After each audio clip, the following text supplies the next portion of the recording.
السلام علیکم ویورز، کیسے ہیں آپ سب لوگ؟ امید ہے سب لوگ خیر خیریت سے ہوں گے۔ ویسے میرا کوئی موڈ تو نہیں تھا قسط دینے کا، کیونکہ آپ لوگوں نے ٹارگیٹ تو مکمل نہیں کیا، پھر بھی میں دے رہی ہوں۔ یہ ان کے لیے ہے جو لائک اور کمنٹ کرتے ہیں۔ تو وہ شروع کرتے ہیں۔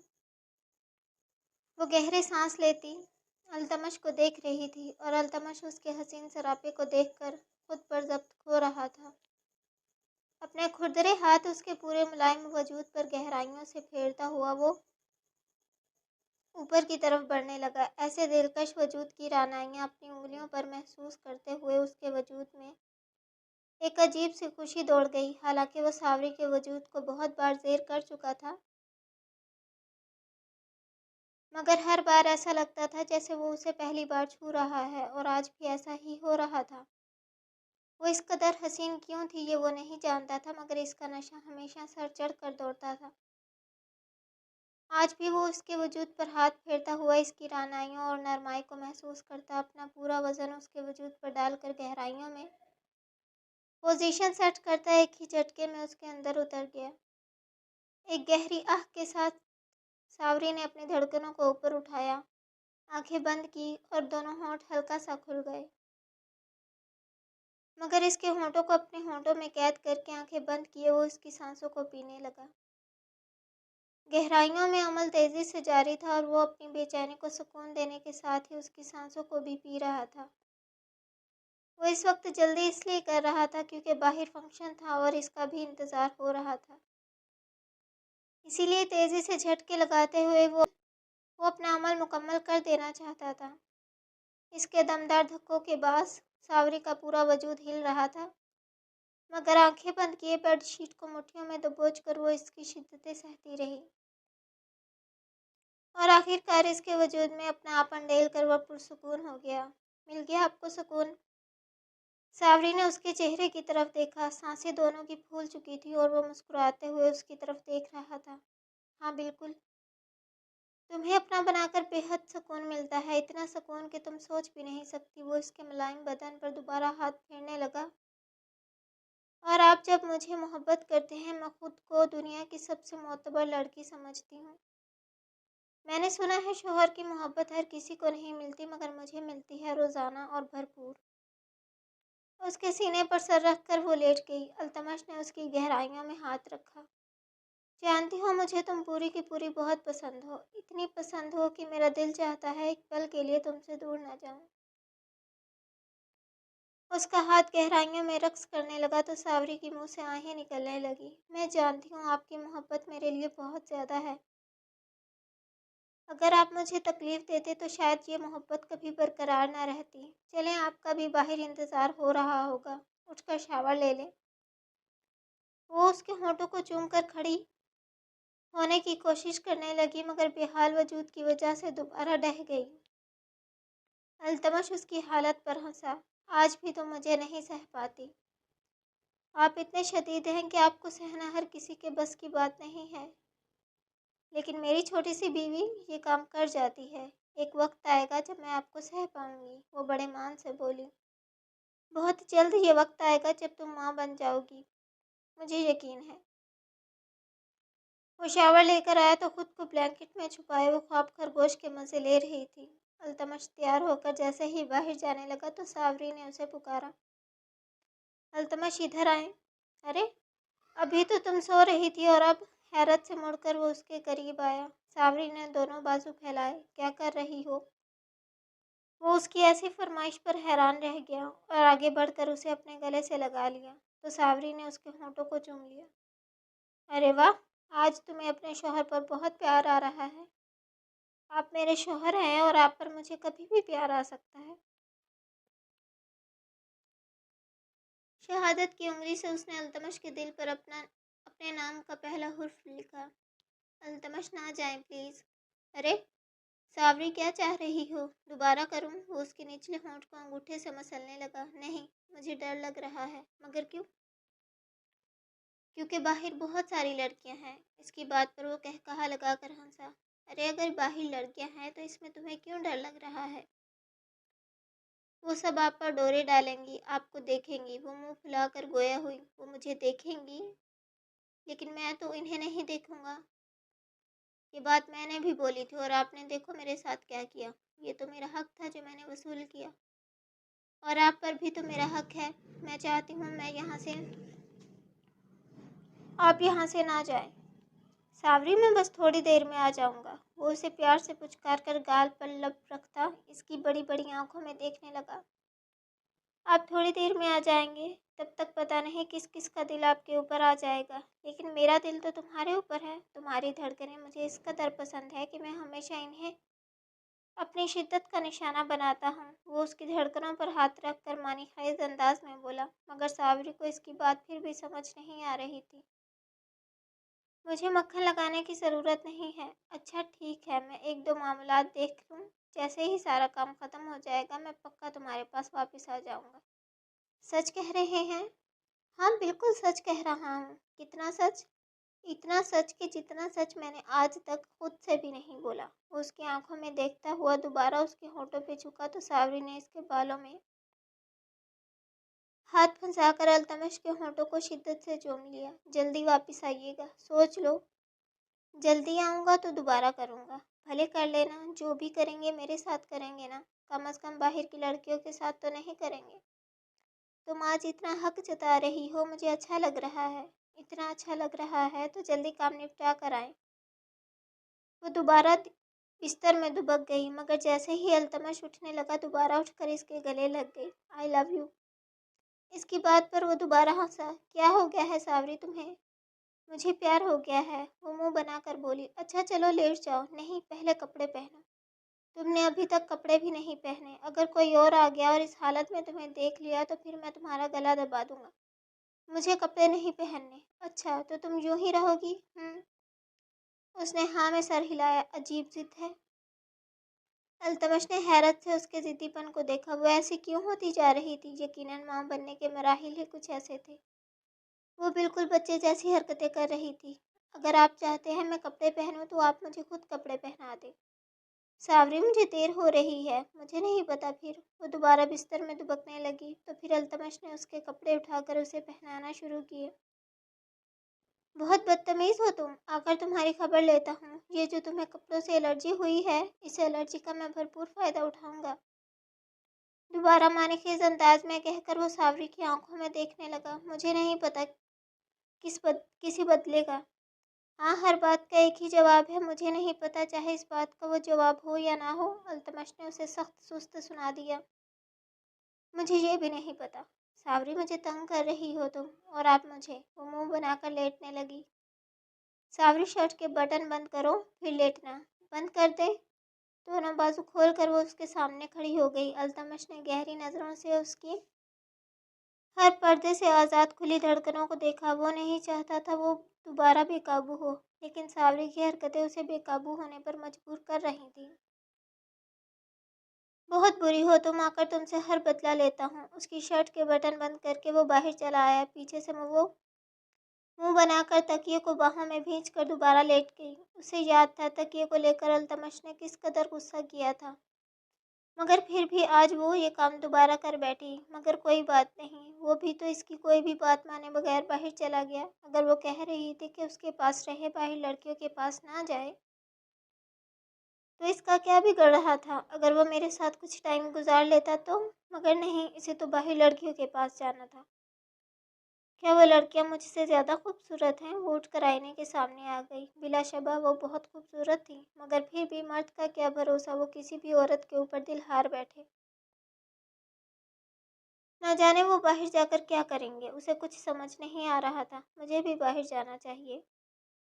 وہ اپنے لیے ایک سوٹ لے کر واش روم کی طرف بڑھ گئی اور کچھ ہی دیر میں تیار ہو کر نیچے سب کے درمیان موجود تھی۔ سنیرا اس وقت حویلی والوں کے رنگ دیکھ رہی تھی۔ جہاں تمام لوگ آج بے حد خوش نظر آ رہے تھے، ان کی اس خوشی کے راز سے وہ بخوبی واقف تھی۔ وہ جانتی تھی وارث کے آنے سے زیادہ ان کو جائیداد ملنے کی خوشی ہے، مگر کوئی بات نہیں، اس میں بھی مصلحت تھی۔ ویسے بھی انہوں نے ساری زندگی اکیلے ہی تو گزاری تھی۔ ایسی عیش و عشرت تو چند دن کی مہمان ہوتی ہے۔ اسے کبھی بھی دولت کا لالچ نہیں تھا۔ حویلی آنے کا مقصد صرف خالد بلوچ کی بربادی تھا، اور اس سے آگے اگر اسے کسی جھونپڑی میں بھی رہنا پڑے تو وہ رہ لے گی۔ وہ ایک محنت کش باپ کی بیٹی تھی اور شادی کے بعد بھی ساری زندگی اپنی ضرورتوں کو پورا کرنے میں گزری تھی۔ نہ جانے یہ حویلی والے کس گمان میں تھے۔ ہاجرہ اس کے قریب آئی۔ کیسی ہو جیٹھانی جی؟ میں ٹھیک ہوں، تم سناؤ، تمہاری اکڑ نکلی کہ نہیں؟ زنیرہ نے اپنا رخ اس کی طرف کیا۔ اب ہم حویلی والے ہیں، خاندانی لوگ ہیں، ہماری اکڑ ساری زندگی ہی رہتی ہے۔ اچھا، لیکن میں نے تو سنا ہے جو جھکنا نہیں جانتے وہ ٹوٹ جاتے ہیں۔ اگر آپ اپنی اکڑ کم نہیں کر سکتی تو ٹوٹنے کے لیے تیار ہو جائیں۔ ارے واہ، آپ کو تو غلط فہمیاں بھی بہت ہیں۔ بہت جلد آپ کی حکومت گرنے والی ہے۔ جیسے ہی میرا پوتا ہوگا ویسے ہی ساری جائیداد پر ہمارا قبضہ ہو جائے گا، اس کے بعد آپ باہر۔ مجھے تو لگتا ہے اس بار آپ لوگوں کو رہنے کے لیے یہ انیکسی بھی میسر نہیں ہوگی، کیونکہ ساری جائیداد تو ہماری ہو جائے گی۔ پہلے آپ لوگ انیکسی میں اس لیے رہتے تھے کیونکہ یہ حویلی آپ لوگوں کی تھی۔ ویسے کیسا مزہ آیا ہوگا نا؟ پوری جائیداد آپ لوگوں کی تھی، اس کے باوجود بھی آپ لوگ حویلی کے ایک کونے میں رہتے تھے۔ ہاجرہ کا بس نہیں چل رہا تھا۔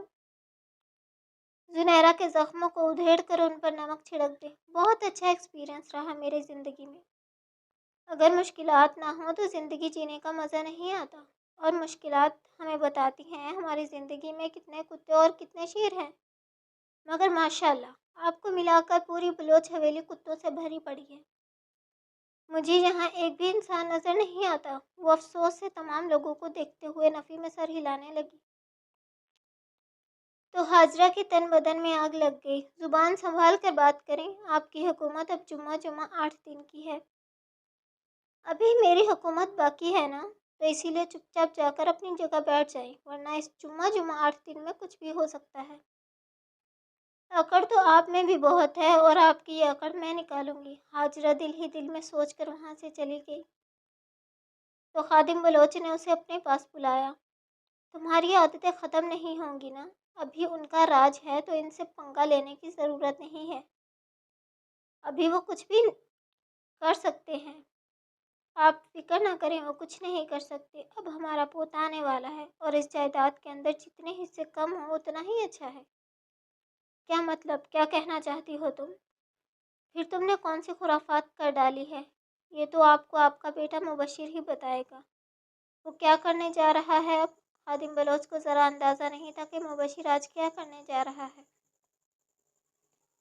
بس اس کی بیوی نے وارث کے بدلے اس سے کچھ ڈیمانڈ کی ہے۔ میں نے بھی حامی بھر دی کیونکہ جو اس نے مانگا وہ دینے میں کچھ قباحت نہیں تھی۔ ایسا کیا کرنے والی ہو تم؟ خادم بلوچ کا دماغ گھومنے لگا۔ میں کچھ نہیں کر رہی، جو کرے گا آپ کا بیٹا کرے گا۔ اس حویلی سے کچرا دور کرنے کی شروعات آج سے ہوگی۔ جس دن ہمارا وارث پیدا ہو جائے گا اس دن میں ان دونوں ماں بیٹا کو سڑک پر لے آؤں گی۔ ان کے ساتھ کیا کرنا ہے یہ صرف میں طے کروں گی، کیونکہ آتے ہی انہوں نے میری انا پر وار کیا ہے۔ تم اور تمہاری 2 کوڑے کی انا۔ خادم بلوچ کے دماغ میں آگ لگ گئی۔ میں بھی دیکھتا ہوں آج تمہارا بیٹا کون سے خرافات کرتا ہے۔ اگر کچھ الٹا سیدھا کیا تو تمہاری خیر نہیں۔ تمہیں ہاتھ پکڑ کر حویلی سے باہر نکال دوں گا۔ خادم کی دھمکی پر وہ بلبلا اٹھی۔ آپ ہمیشہ مجھے حویلی سے نکالنے کی دھمکی دیتے ہیں، جبکہ آپ کو ان لوگوں کو حویلی سے نکالنا چاہیے جو یہاں حویلی کے اندر بوجھ بنے بیٹھے ہیں۔ میں تو آپ کی بیوی ہوں۔ بیوی ہو مگر کسی کام کی نہیں ہو، ہمیشہ اپنا دماغ الٹا چلاتی ہو۔ آج اگر تمہارے بیٹے نے کچھ بھی الٹا سیدھا کیا تو یاد رکھنا میں تمہیں نہیں بخشوں گا، کیونکہ میں خادم بلوچ ہوں اور میں نے کسی کو معاف کرنا نہیں سیکھا، یہ تم اچھے طریقے سے جانتی ہو۔ ہاجرہ کو اچھی طرح جھاڑ کر وہ وہاں سے چلا گیا اور پیچھے سے وہ انگلیاں مروڑتی رہ گئی۔ اگر مبشر کا فیصلہ اسے پسند نہیں آیا تو تمام لوگ میری طرف متوجہ ہوں۔ پہلے تو اس فنکشن میں شرکت کے لیے میں آپ سب کا دل سے شکر گزار ہوں۔ مائک لے کر مبشر اسٹیج پر چڑھا آیا۔ سب لوگ اس کی طرف متوجہ ہوئے۔ جیسا کہ آپ سب لوگ جانتے ہیں آج کا یہ فنکشن حویلی کے وارث کے لیے ہے۔ میں باپ بننے والا ہوں، اسی لیے یہ اتنی بڑی دعوت دی گئی ہے، مگر یہ دعوت کسی اور وجہ سے بھی دی گئی ہے۔ آپ لوگ جانتے ہیں کہ بلوچ خاندان ہمیشہ سے ہی ایسے لوگوں کو اپنی زندگی سے نکال کر باہر پھینک دیتا ہے جن کی ان کی زندگی میں کوئی اہمیت نہیں ہوتی، کوئی فائدہ نہیں ہوتا۔ کیا میں ٹھیک کہہ رہا ہوں؟ مائک تمام لوگوں کی طرف کر کے اس نے ان لوگوں کی ہاں چاہی، جس میں تمام لوگوں نے حامی بھری، مگر عورتیں خاموش کھڑی رہیں۔ بالکل صحیح، تو آج میں بھی کچھ ایسا ہی کرنے جا رہا ہوں۔ یہ کیا بول رہا ہے؟ خادم بلوچ نے ہاجرہ کی طرف قہر برساتی نظروں سے دیکھا۔ امید ہے کچھ لوگ بہت خوش ہوں گے، ہو سکتا ہے عورتوں کے تاثرات کچھ سخت ہو جائیں، مگر ہمیں فرق نہیں پڑتا، کیونکہ ہم جانتے ہیں کہ عورتوں کا دماغ گھٹنوں میں ہوتا ہے۔ اس کی بات پر وہاں موجود مرد حضرات قہقہا لگا کر ہنسے، جبکہ عورتوں کے منہ سے مسکراہٹ ہی غائب ہو گئی۔ نازلی ایک طرف کھڑی یہ سب سن رہی تھی، آنکھیں بالکل بے تاثر تھی۔ زنیرہ بھی اس کی عجیب و غریب اناؤنسمنٹ کا انتظار کر رہی تھی، جسے کرنے کے لیے وہ اسٹیج کے اوپر کھڑا سب کا دماغ کھا رہا تھا۔ تو آج چونکہ آپ لوگوں کو پتہ ہے میں باپ بننے والا ہوں، میری ایک عدد محبوب بیوی ہے جس سے میں بے پناہ محبت کرتا ہوں۔ بیوی ہے، بچہ ہے، جائیداد ہے، ماں ہے، باپ ہے، تو میری زندگی مکمل ہے۔ مجھے نہیں لگتا اب مجھے اپنی زندگی میں کسی اور کی ضرورت ہے۔ اپنی بات کو ادھورا چھوڑ کر وہ ادھر ادھر نازلی کے وجود کو دیکھنے لگا، جو اسے فی الحال کہیں نظر نہیں آیا۔ میں ایک بار پھر سب کو اطلاع دینا چاہوں گا کہ جو یہاں موجود نہیں ہے، حویلی کے جس بھی کونے میں چھپا ہوا ہے، وہ یہاں باہر آ جائے، کیونکہ یہ میری اناؤنسمنٹ سب کے لیے ہے۔ نازلی چپ چاپ ایک طرف پلر کے سائڈ پر ہی کھڑی رہی۔ وہ جانتی تھی کہیں نہ کہیں یہ آخری جملہ اس کے لیے ہے، مگر پھر بھی اب مبشر کی باتوں کا اس پر کوئی اثر نہیں ہوتا تھا۔ خیر، جو لوگ یہاں موجود نہیں، بات ان تک پہنچ جائے گی۔ میں اپنی بات کو کنٹینیو کرتا ہوں۔ تو آج میں مبشر بلوچ اپنے پورے ہوش و حواس میں اپنی پہلی بیوی نازلین بلوچ کو اپنی زندگی سے بے دخل کرتا ہوں۔ میں اسے طلاق دیتا ہوں، طلاق دیتا ہوں، طلاق دیتا ہوں۔ زنیرہ کی آنکھیں حیرت سے پھیل گئیں۔ کس قدر سیلفش لوگ تھے یہ! وارث کی خبر آتے ہی اس نے پہلی بیوی کو طلاق دے دی۔ نازلی پلر کے پاس کھڑی گہرا سانس لے کر آنکھیں موند گئی۔ وہ جانتی تھی یہ ہوگا، اور دیکھو یہ ہو گیا۔ اس وقت وہ نہ اداس تھی اور نہ ہی خوش تھی، اسی لیے مرے مرے قدموں سے آؤٹ ہاؤس میں اپنے کمرے کی طرف چلی گئی۔ اب اس کا اس حویلی میں کچھ نہیں رہا تھا، اسی لیے اب اسے واپسی کی تیاری کرنی تھی، لیکن اسے یہ نہیں پتا تھا وہ کہاں جائے گی۔ لیکن اتنا طے تھا کہ اب اس کا یہاں سے دانا پانی اٹھ چکا تھا۔ جیسے ہی وہ اپنے کمرے میں آ کر سامان پیک کرنے لگی، اسی وقت عدنان اس کے کمرے میں آیا۔ آپ یہاں؟ ہاں میں یہاں۔ کیوں؟ میں یہاں نہیں آ سکتا؟ بھلے آ جائیں۔ وہ بھلا اسے آنے سے کیوں منع کرتی جب خود یہاں سے جا رہی تھی؟ اسی لیے خاموشی سے اپنا سامان پیک کرنے لگی۔ جا رہی ہو؟ ہاں، اب میرا یہاں کچھ نہیں بچا۔ کہاں جاؤ گی؟ پتہ نہیں۔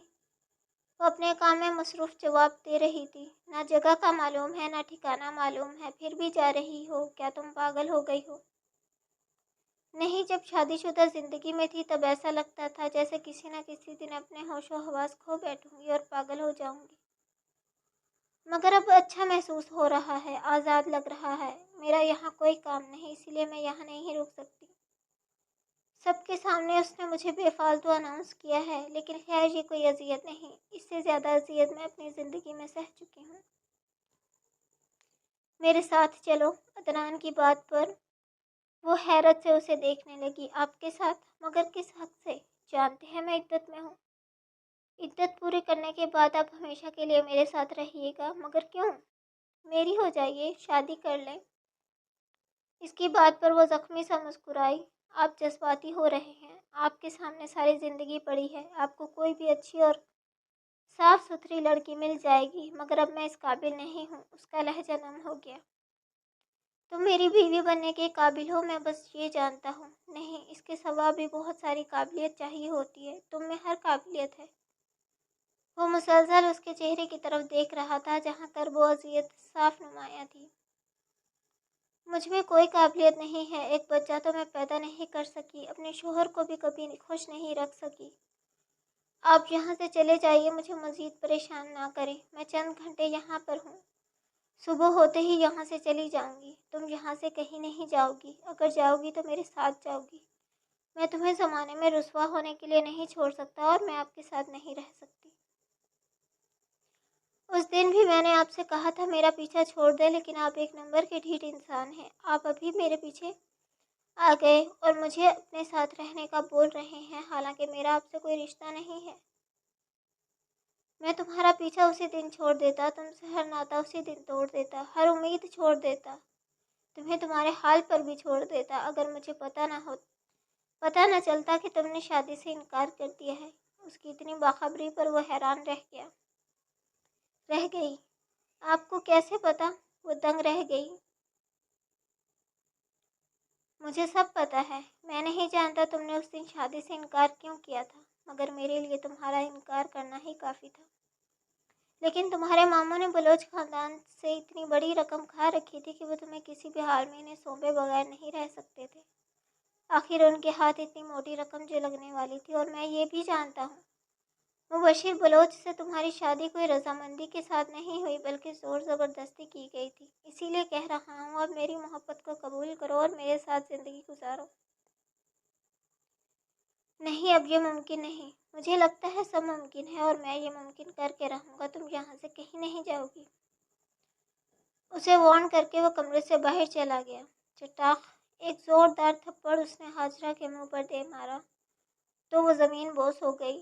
حیرت سے اپنے شوہر کی طرف دیکھا، آخر آج کیوں اس نے تھپڑ مارا؟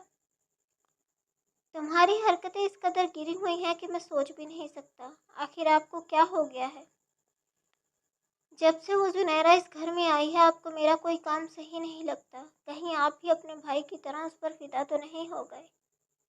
تمہارا دماغ خراب ہو گیا ہے۔ اسے بالوں سے پکڑ خاتون بلوچ نے اس کے منہ پر دوسرا تھپڑ دے مارا۔ تمہاری ہمت بھی کیسے ہوئی اپنے بیٹے کو ایسا گھٹیا مشورہ دینے کی؟ اس نے بھری محفل کے اندر اپنی بیوی کو طلاق دے دی۔ وہ بیوی جو ہر زیادتی خاموشی سے سہتی رہتی ہے، اور اسے ہم نے پورے 2 کروڑ میں خریدا ہے۔ اسے طلاق دینا مطلب 2 کروڑ کا نقصان کرنا۔ تو کیا ہو گیا جو 2 کروڑ چلے گئے؟ اسے اپنی جائیداد میں حصہ نہیں دینا پڑے گا؟ تم پاگل ہو گئی ہو۔ خرابی تمہارے بیٹے میں تھی، وہ کوئی پانچ عورت نہیں تھی۔ اس سے اور بچے پیدا کروائے جا سکتے تھے، ہو سکتا ہے وہ بھی پریگننٹ ہو۔ تمہیں ذرا احساس نہیں ہو سکتی۔ شبانہ کی شادی کے بعد بھی میں نے اس کا پورا چیک اپ کروایا تھا، وہ پریگننٹ نہیں تھی۔ مان لیا وہ پریگننٹ نہیں ہے، مگر پھر بھی بلوچ خاندان اپنی عورتوں کو کبھی نہیں چھوڑتے، لیکن تم نے اپنے بیٹے کو یہ مشورہ دے کر بلوچ خاندان کی ریت ہی بدل دی۔ مگر میں تم جیسی بد دماغ عورت سے کوئی امید بھی کیوں لگا رہا ہوں؟ وہ شدید غصے میں باہر نکل آئے۔ ماں، مجھے آپ سے بات کرنی ہے۔ کیوں، کیا ہوا؟ التمش، اتنے پریشان کیوں لگ رہے ہو؟ زنیرہ نے حیرت سے اس کی طرف دیکھا۔ ابھی تھوڑی دیر پہلے ہی تو وہ نازلی کی طلاق کا سن کر آ رہی تھی، اور اب اس کا اپنا بیٹا بھی پریشان لگ رہا تھا۔ ماں، مجھے نازلی کے بارے میں آپ سے بات کرنی ہے۔ نازلی کے بارے میں؟ تمہیں کیا بات کرنی ہے؟ نازلی کا نام سن کر اسے حیرت کا جھٹکا لگا۔ ماں، آپ ایک بار میرے ساتھ میرے کمرے میں چلیں، میں پھر آپ کو سب کچھ سمجھا دیتا ہوں۔ یہ سب کے سامنے بات کرنا اچھا نہیں لگتا۔ اگر کسی اور نے سن لیا تو سمجھیں گے ہم ان کے خلاف کوئی کارروائی کر رہے ہیں۔ ہاں ٹھیک ہے، تم کمرے میں چلو۔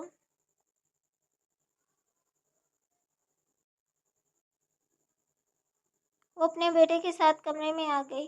دل بے چین ہو رہا تھا، آخر وہ اس کے بارے میں کیوں جاننا چاہتا ہے؟ اسے تو صابری کو لے کر شک تھا، لیکن یہ نازلی؟ کیا ہوا؟ کیا بات کرنی ہے؟ میں چاہتا ہوں آپ نازلی کو اپنی بیٹی بنا لیں، اس حویلی میں رکھ لیں۔ مگر کیوں؟ اسے دوبارہ حیرت ہوئی۔ کیونکہ میں چاہتا ہوں۔ مگر تم ایسا کیوں چاہتے ہو؟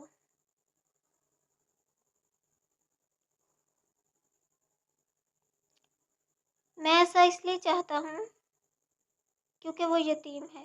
بلوچ خاندان نے اسے مبشر کے لیے 2 کروڑ میں خریدا تھا، اور اب اس کا کوئی سہارا نہیں ہے۔ پہلے بھی وہ اپنے ماموں کے پاس رہتی تھی، لیکن اس کے ماموں نے بلوچ خاندان سے 2 کروڑ لے کر اس کو بیچ دیا۔ اب اس کا خاندان اسے قبول نہیں کرے گا، اور بلوچ خاندان اپنے پاس نہیں رکھے گا۔ وہ باہر کی دنیا کو نہیں جانتی، وہ معصوم ہے۔ بڑی بات یہ ہے کہ عدنان اسے پسند کرتا ہے۔ کیا؟ عدنان اسے پسند کرتا ہے۔ جہاں التمش کی باتوں پر اسے کچھ سکون ہوا تھا، وہیں عدنان کے بارے میں سن کر اسے حیرت ہوئی۔ باپ بھی شادی شدہ عورت کے پیچھے اور بیٹا بھی، ان دونوں کا کچھ نہیں ہو سکتا۔